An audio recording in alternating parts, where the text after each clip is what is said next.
বন্ধুরা, চড়ক পুজোর ভোলেনাথের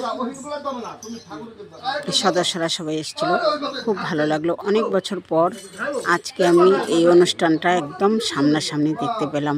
বিশেষ করে কলকাতা যাওয়ার পরে দেখি নেই, 26 বছর পর খুব ভালো লাগছে। তো সবাই ভালো থেকো। হর হর মহাদেব।